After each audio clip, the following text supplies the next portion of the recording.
a quelqu'un qu'on peut aussi applaudir pour sa constance, c'est Madame Garrigos, qui était pendant longtemps présidente d'Amnesty International et qui est devenue une politique de la mairie de Paris, du 18e arrondissement et de la mairie de Paris maintenant, et qui nous a toujours soutenus, nous autres associations, ONG, etc., d'aider à trouver des lieux où se réunir, des lieux où parler.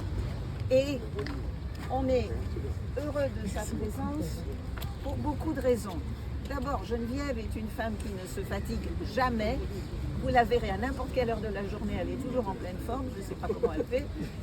Mais surtout, nous avons besoin d'elle. Alors soyez gentils avec elle. Parce que si elle n'était pas là, nous autres qui défendons des peuples en difficulté, on aurait souvent beaucoup de mal à se faire entendre.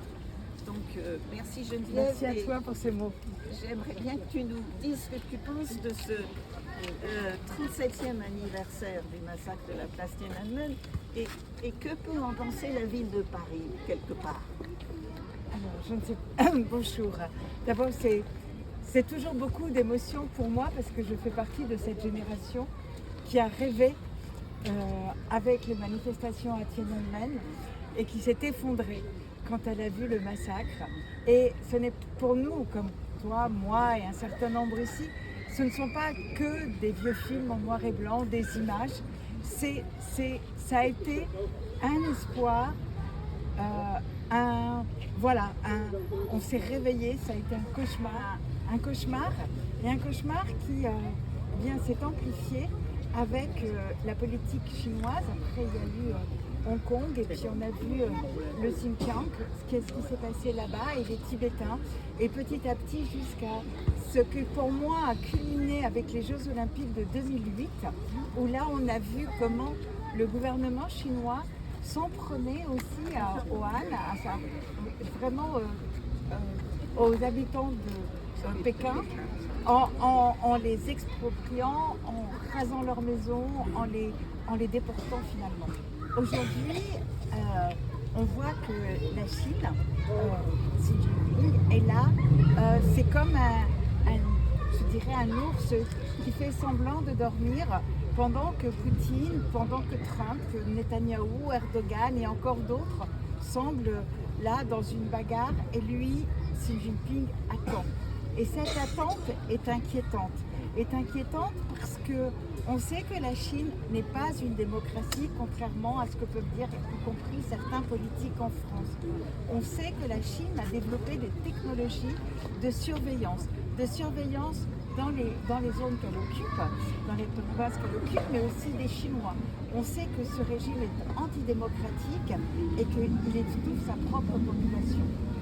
Et face à cela, on sait que, moi, combien de fois n'ai-je pas entendu, y compris des journalistes ici en France, dire que finalement, il savait, lui, prendre les mesures, qu'il était, bon, certes, il était un peu autoritaire, mais au moins, en Chine, ça marchait, la sécurité, la santé, le développement, etc.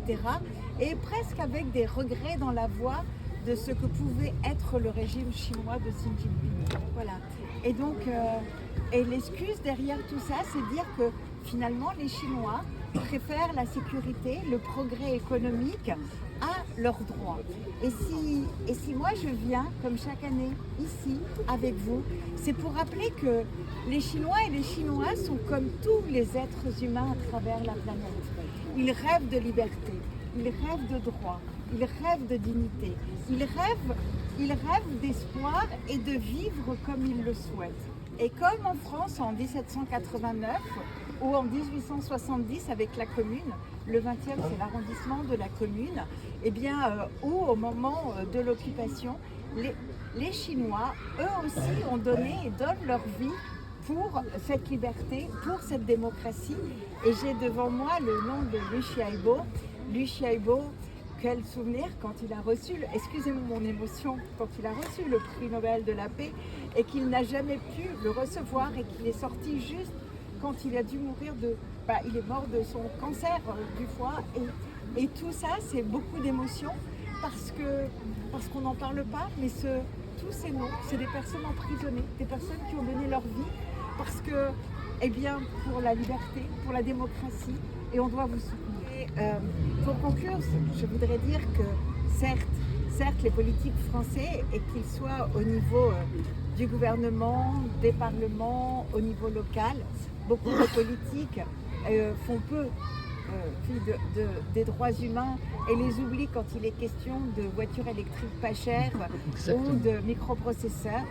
Mais je suis aussi venue vous dire que même si nous ne sommes pas nombreux, eh bien, vous avez à côté de vous des élus politiques qui continueront non seulement à porter la mémoire de Tiananmen, non seulement à soutenir ceux qui se sont battus, qui se battent encore pour la liberté, mais on sera toujours à vos côtés, à côté de toutes les victimes de Xi Jinping, parce qu'elles sont nombreuses. Je vois mon amie avec son drapeau vietnamien ici en face, mais elles sont très nombreuses et nous ne voulons pas du monde que Xi Jinping, lui, veut dessiner pour la Chine et pour tout, et pour le monde entier finalement.